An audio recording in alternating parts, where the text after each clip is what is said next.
Que ya lo tenemos a Diego Promencio en comunicación. Diego, buenas noches. Primer encuentro del año, una alegría tenerte por allí. ¿Qué tal, Sergio? Buenas noches, ¿cómo estás? Por supuesto, una alegría de mi parte también, claro. Diego, este primer recorrido de Fotos con Historia nos va a llevar a un lugar muy bello de la costa atlántica. A mí me da la sensación de como que la Patagonia siempre está como comenzando de nuevo. Como que cada habitante, incluso los actuales, es como un nuevo pionero, digamos. Incluso charlando con la gente me he dado cuenta de que muchos tienen esa misma impresión.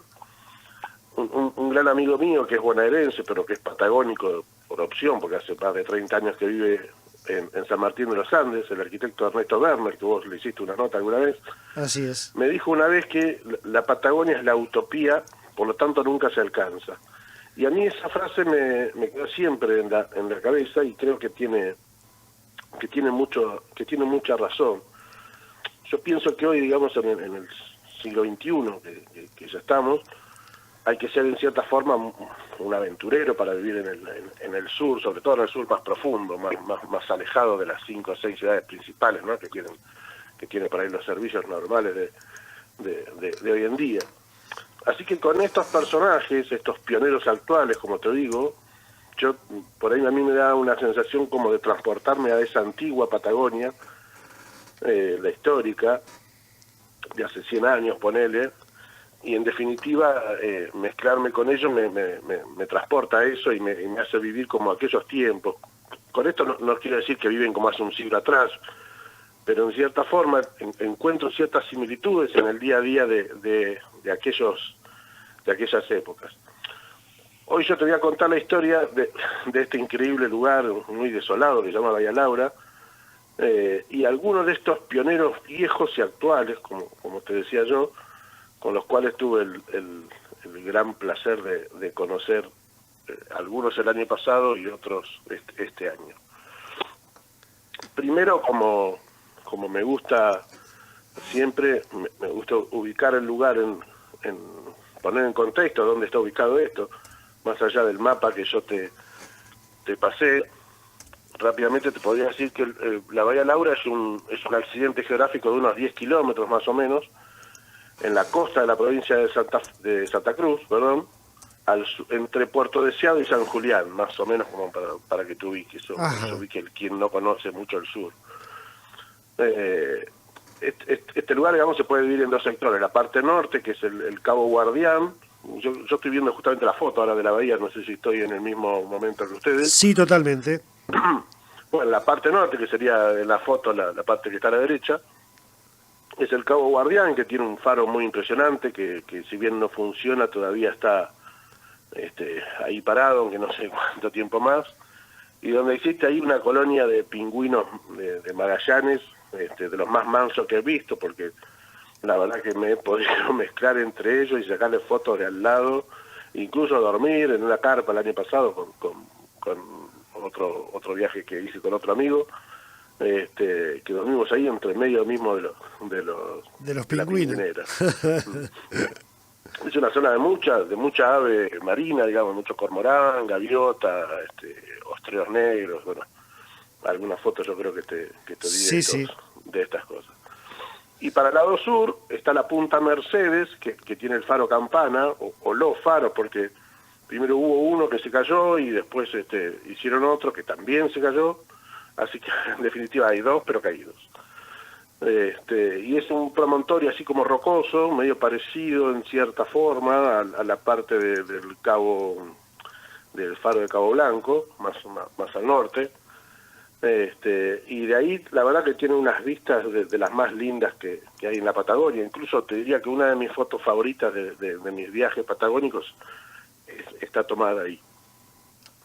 Acá también obviamente hay mucho de estos tipos de cormoranes, biguá y otros bichos de esos.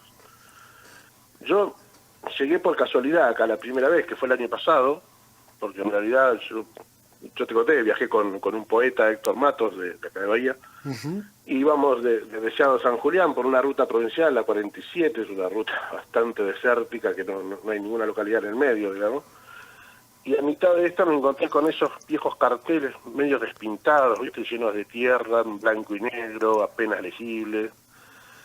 Y viste cómo es eso, para un viajero curioso es una invitación a volar ahí Por y decir, vamos a ver supuesto. qué pasa acá. Cueste lo que cueste meterse por ahí Sí, adentro, sí. sí, lo complicado es que son como 90 kilómetros de tierra y ripio. Claro. Pero bueno, como yo ya estaba con un compañero en ese momento, ya con un compañero te animás más a hacer alguna de estas cosas. Así que bueno, nada, fuimos ahí y el lugar, digamos, la curiosidad de esta zona es que el camino va atravesando las estancias, entonces vos cada vez que pasás por una estancia tenés que abrir y cerrar la tranquera, que va cortando la ruta, es una ruta provincial en definitiva, pero cada tantos kilómetros tenés que bajar y subir y bajar y subir y ir, la ruta está cortada por tranqueras, digamos. Claro. Déjame que te haga primero un breve resumen de la historia de Bahía Laura, porque como muchos otros de los que ya hemos hablado en algún momento el año pasado, nace con o como parte de un proyecto muy ambicioso que tuvo Argentina en una época muy diferente a la actual, como fue la extensión de la línea del telégrafo entre General Conesa y el Cabo Vírgenes, ¿no? La obra de comunicaciones, digamos, que le iba a llevar un desarrollo muy importante a lo que era esa zona, imagínate, 120 años atrás, o más o menos, estamos hablando de fines de 1800.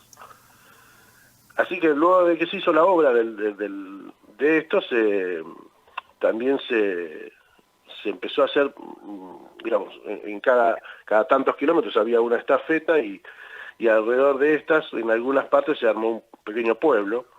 Algunos como Caleta Olivia, por ejemplo, pudieron desarrollarse y otros como Mazarredo o Bahía Laura no pudieron terminar de crecer y finalmente se abandonaron, digamos. O sea, digamos que a fines del 50, ponele, esos pueblos empezaron a decaer, más que nada también porque se cambió la Ruta 3, ¿no? Esta era una zona que vivía básicamente del parate de los viajeros que recorrían la antigua Ruta 3 que iba por la costa y después la ruta esa se corrió más adentro y quedaron fuera del circuito, digamos. Claro. Para que te des una idea, este pueblo en su apogeo tenía unas 25 casas, ponele, y tenía 2 hoteles, tenía comisaría, tenía la estafeta y la casa del guardahilos, que después te voy a contar la historia del guardahilos de este lugar. Incluso me comentó el único poblador actual, digamos, porque hay un solo poblador ahí, del cual te voy a contar la historia ahora, que había como un cementerio, o por lo menos algunas tumbas que lamentablemente no llegué a encontrar, por más que las estuvimos buscando por ahí.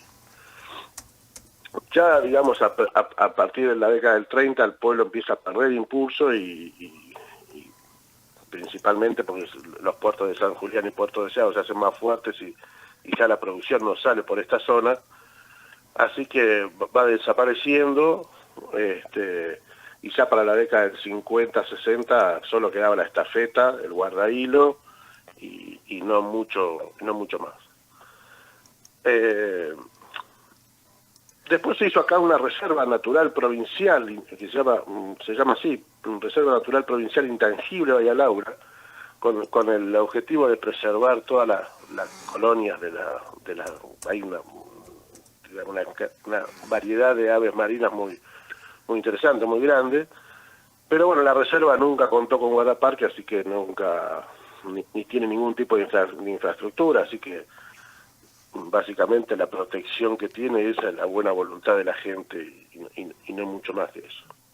Claro, y la conciencia que puedan tener los turistas, los visitantes. Exactamente, como te decía, yo dormí en la pingüinera, digamos, en el medio de los pingüinos. Claro. Sí. Pero me decías, Diego, que esta es una reserva natural provincial intangible, como hay tantas en nuestra Patagonia, en algunos casos más cuidadas que otros. ¿Vos has visto que la gente tenga conciencia del cuidado de este lugar? Mira, a este lugar llega muy, pero muy poca gente. Te Claro. diría que no, yo las dos veces que fui, turistas no vi ninguno. Una vez había un pescador, digamos que había ido a pasar el fin de semana con su hijo, y bueno, estaban pescando, yo no vi nada raro. Y no se ve demasiado, a ver, no se ha hecho demasiado desastre. Pasa que a lo largo de los años uno igualmente encuentra un montón de botellas, de lata, algunos desperdicios. Pero Claro. bueno, al estar tan alejado, imagínate que está a 90 kilómetros, a 150 kilómetros de Puerto Deseado, que ya de por sí es un lugar no tan grande y un poco alejado de lo que es el circuito turístico más tradicional. Así que mucha gente no anda por acá, pero sí, en otras partes sí he visto desastres, ¿no? Sí, sí. Lamentablemente, donde no hay gente que cuide, la gente hace cualquier cosa. Diego, en este viaje en especial al que nos está llevando por Bahía Laura, creo que hay un tema muy especial que a vos te emociona y lo querés traer, que es el encuentro con pobladores de ese lugar. Sí, mira, yo, como te decía hace un ratito, en el 2019 tuve la suerte de conocer al único poblador actual del paraje, digamos, que es un viejo pescador artesanal de costa. Se llama don Héctor Jerez, sí, Héctor Jerez, que vive gran parte del año pescando ahí, el resto del año está en San Julián, porque tiene su familia en San Julián. Eh, y vive, si yo no me equivoco, en lo que fue antiguamente la comisaría del lugar, un poco remodelada y acondicionada por él mismo a lo largo de 54 años que hace que pesca en esa zona, solo. Imagínate alguien 54 años pescando en un lugar totalmente desolado, en solitario. Más allá de que de algunos momentos tiene su gente que lo ayuda, pero básicamente está solo, viviendo solo hace 54 años, que desde el año 66, de hecho tiene un cartel ahí que dice eso, salvo alguna temporada que intentó suerte en la zona del lago Cardiel, allá por la cordillera, ¿no? Por la zona de La Leona, por allá arriba. Así que desde el año 66 que don Jerez disfruta de este lugar. Y yo te digo disfruta porque eso es lo que transmite esta persona, se le nota feliz con el lugar que él eligió, ¿no? Y sobre todo con la vida que lleva, más allá de los problemas o las vicisitudes que pueda tener su profesión, la que desarrolla ahí, por supuesto que ha ido cambiando a lo largo de más de medio siglo de pescador artesanal. En aquel momento, el año pasado, digamos, no tuve mucho tiempo para charlar, nosotros estábamos medio de paso y así que estuvimos un rato nada más hablando con él y me acuerdo que yo esta anécdota te la conté, me pidió un favor en ese momento, cuando yo le dije que era de Bahía Blanca, me dijo que él había vendido una lancha que aún estaba ahí y me pidió si le podía llevar una foto al comprador que vivía en un pueblito, un paraje no mucho más grande que Bahía Laura realmente, que se llama Los Positos acá en la provincia, cerca de San Blas, en el sur de la provincia de Buenos Aires. Ajá. Pero los datos que me dio era que la foto era para Walter, que vivía al lado del ruso. Listo. Eso es todo lo Walter al que- lado del ruso, claro. Sí, en Los Positos. Bueno, a mí, te imaginas que ver esa persona sola así, y te pide un favor y no te puede negar. Así que, bueno, me puse en campaña al regreso del viaje y mediante una conocida que era amiga de la primaria, que vive ahí en San Blas, cerquita, le hicimos llegar la foto al tal Walter, el comprador de la lancha. Yo te diría que encontrar a alguien como don Jerez es una de esas cosas que por sí sola ya para un viajero, por lo menos como me gusta viajar a mí, ya hace que valga la pena recorrer la Patagonia, digamos.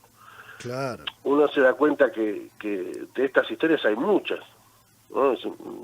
Encontrar un tipo así solitario, tranquilo, se le nota sabio, muy servicial, un tipo que encontró su lugar en el mundo, porque sin dudas, después de 54 años, ese Bahía Laura es su lugar en el mundo. Incluso se le nota en cómo habla del lugar, o sea, no lo sufre ni mucho menos, él está muy feliz de vivir ahí. y en cierta forma me recuerda un poco a la historia de Conrado Asselborn, el ermitaño del Cabo Vírgenes, con una historia de vida con muchos puntos en común, más allá de ciertas diferencias. Pero bueno, este año yo pasé de nuevo por ahí, con la intención de quedarme un poco más de tiempo, por lo menos uno o 2 días completos, y visitar un poco más la zona, y si fuera posible encontrarlo nuevamente a don Jerez y contarle que había enviado la foto, porque te imaginas que él ahí no tiene señal, así que nunca le pude avisar que yo la foto la había entregado. Claro. Y como yo una vez te dije a vos que yo era un tipo de suerte en general, sobre todo cuando viajo, aunque este viaje, en realidad el viaje en sí no tuve tanta suerte, pero en este lugar sí la tuve, y mucha. ¿Y por qué te digo esto?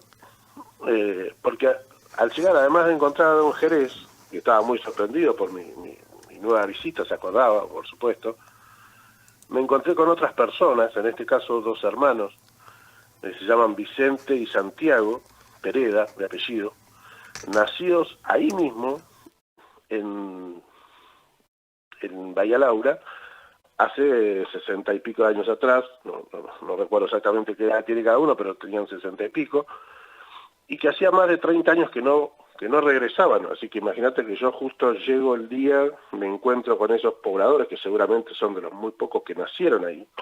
Imagínate que mucha gente en Bahía Laura no debe haber nacido. Pensá que por un momento que, digamos, ya de por sí es muy difícil encontrar información de esos lugares tan pequeños, tan abandonados, Imagínate encontrarte un antiguo poblador vivo, ahí mismo, y regresando después de 30 años. O sea, hay que tener mucha suerte. Qué lindo, claro, y asistir a ese momento. Exactamente. Mirá que yo soy ateo, gracias a Dios, como digo siempre, pero a veces este tipo de encuentros me hacen dudar de la existencia de un ser superior. O sea, a mí me lo mandó Dios, esto me cayó del cielo en ese momento. Y por si fuera poco, tanto Santiago como Vicente son hijos de uno de los últimos guardahilos de Bahía Laura, don Eleno Pereda. Tengo acá unos machetes con los nombres, porque sinceramente algunas cosas no recuerdo, así que tengo algún machete. Don Eleno Pereda era un pionero, eso sí que era un pionero, que de muy joven, junto a la mujer, Mercedes Pérez, vivieron como casi 20 años ahí, en una casa separada de lo que es la estafeta postal, que aún está ahí en ruinas y se la puede ver, incluso todavía en pie, una casilla de madera forrada con esa chapa acaralada, ¿no? Que bueno, el tiempo aún no logró tirar. El oficio de guardahilos era, imagínate, muy importante en esa época, porque era quien mantenía la línea del telégrafo en condiciones, ¿no? Era mucho peor en ese momento que si se te cayera internet ahora, imagínate. Era el único medio de comunicación. Si ahora la gente se enoja porque se te cae internet, imagínate ahí que te quedabas sin nada cuando se cortaba el telégrafo. Así que era un trabajo, digamos, muy sacrificado, digamos que mal pago, incluso peligroso, ¿no? Porque tenían que recorrer los campos o las líneas que iban a través del campo. Incluso estuve buscando por internet algunos libros viejos o unos diarios viejos. Por ejemplo, uno de los primeros guardahilos de ahí de Bahía Laura murió en una nevada grande a principios de siglo y no lo fue a buscar ni la policía, o sea, listo, se murió. El correo lo dio por fallecido y chao, fuiste. O sea, no era una profesión así nomás, digamos. Claro. Ahí lo estamos viendo en las imágenes, recostado y con toda una paz interior, como vos comentabas, y también la emoción de ese encuentro. Sí, mira, Santiago y Vicente, que son los 2 hijos del guardahilo, ellos en realidad solo vivieron unos pocos años, ¿no? Pero bueno, igual nos contaron muchas historias, muchas anécdotas de la infancia de este hermoso lugar, digamos. como que, bueno, además de ellos vivía otra familia, ¿no? Pero no sé por qué raras circunstancias, no se trataban mucho. Y bueno, vivieron hasta la época en que se fueron a la escuela, porque ahí no había escuela, así que tuvieron que mudarse la familia. Imagínate que finalmente, bueno, ellos se radican en San Julián, donde lamentablemente don Eleno fallece, que es el papá de estos dos muchachos, fallece muy joven. Yo no quise preguntar cómo habrá hecho la madre para seguir adelante con una familia que ya se había empleado a 9 hijos. Imagínate que quedó la madre con ellos más 7 hermanos más. A mí yo lo miraba porque le hicimos como tipo una entrevista, digamos, o sea que yo no soy periodista ni mucho menos. Pero bueno, se las notaba como muy emocionados, y yo creo que muy felices. Imagínate volver después de tanto tiempo al lugar donde habían nacido. Incluso se acordaban de muchas cosas, más allá de que vivieron 60 años atrás. Me imaginaba yo una sensación de parte de ellos muy fuerte, ¿no? Además habían traído parte de su familia, Darío, que es el hijo de Santiago, que vino con sus hijas y su novia. Nada, se veía, viste, a veces yo los veía que con la mirada como media perdida, en el horizonte, así como tratando de recordar cosas, quizás un poco alentado por nuestra curiosidad y bueno, nada, a mí me gustó mucho conocerlos, ¿no? Sin dudas que ha sido un encuentro de esos que me imagino, más allá de la cantidad de viajes que has hecho por la Patagonia, te debe haber marcado a fuego, Diego. Sí, sí, sinceramente, la verdad que gente muy generosa, gente muy simple, muy hospitalaria. De hecho nos invitaron a cenar con ellos, todos juntos, como si fuéramos grandes amigos de toda la vida, y a compartir lo que cada uno tenía. Son esos momentos, como decís vos, viste, que te marcan, te das cuenta que ahí que la vida es mucho más simple de lo que el mundo te quiere hacer creer, ¿no? Y que esos Totalmente, momentos se disfrutan y es lo que cuenta. totalmente. Y le vamos a mandar un saludo junto con el tuyo, un saludo a toda esta gente, a la Sí, sé que familia nos están Pereda, escuchando. a Don Jerez, a la familia Pereda, a toda esa gente de allí de Bahía Laura, ¿no es cierto, Diego? Por supuesto, sé que lo están escuchando y seguramente si lo continuamos el relato en otro momento también estarán ahí y espero que se Totalmente. hagan habituales del programa, por supuesto. ¿Te imaginas que pasamos una noche juntos, hicieron un cordero cocinado ahí en esas viejas cocinas a leña, ¿no? La famosa Istila. Así que, bueno, compartir esa cena y empezamos a hablar y nos contaron, la verdad, que 1000 historias, incluso, obviamente también don Jerez, sobre la pesca, de cómo ha cambiado a lo largo de estos 50 años. Incluso Vicente, que es uno de los hermanos, trabajaba en su juventud con don Jerez ahí mismo.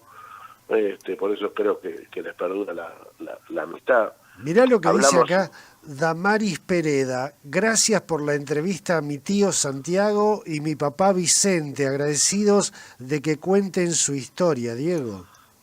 ¿Viste? Te dije que no me iban a estar escuchando. Pues estoy en ¿Dónde comunicación están? con algunos de ellos. ¿Dónde? Creo que viven todos en San Julián o algunos en San Julián y otros en Puerto Deseado. Por lo menos que yo conocí que estaban ahí eran de San Julián, si no me equivoco. Qué lindo, Diego. Realmente. Bueno, te imaginas que nos contaron 1000 historias, incluso del padre, que era el guardahilos, que a veces tenía que salir muchos días y dejar su familia, una madre que se quedaba con 6 hijos, porque 3 nacieron creo que en otras ciudades después cuando ya se fueron. Nada, 1000 historias, de haber construido una bicicleta con elementos que tenían a mano y haberle fallado porque no les rodó ni más de 2 metros, que eso se ve que les ha quedado grabado, porque me la contaron mal una vez. Después don Jerez, que nos contaba sus métodos de pesca, no pesca con red de la costa, vende en San Julián, tiene ahí unos freezer, cada tanto viene una persona con un camión y lleva a San Julián. Un tipo que digamos, un luchador, digamos, por la Unión Argentina de los Pescadores Artesanales, que es se llama UAPA, que es la sigla de esta organización, que están logrando que les pongan una cámara de frío a los pescadores artesanales en San Julián, ¿viste? Promesas de muchos años que nunca se terminan de cumplir, pero con la esperanza de que parece que en este momento ya estaría en obra. Y imaginás que don Jerez tiene casi 80 años, bueno, no quiero decir 80 porque sé que tiene un poco menos, no quiero que se me ofenda. Así que sería casi un logro a nivel personal para él, que hace tanto que viene peleando con estas cosas. La verdad que ha sido un regreso con total éxito a estar en vivo aquí en Fotos con Historia. Muchas gracias y un abrazo inmenso. Bueno, lo mismo para vos, te mando un gran abrazo. Déjame mandar un abrazo a la familia Pereda, a Darío, el hijo de uno de ellos, y bueno, a toda la familia. Y si en algún momento los puede escuchar don Jerez, por supuesto también, mandarle un saludo, y que seguramente volveré a visitarlo pronto. Viaje al puerto de la noche. Conduce el escritor y periodista Sergio Sarachu.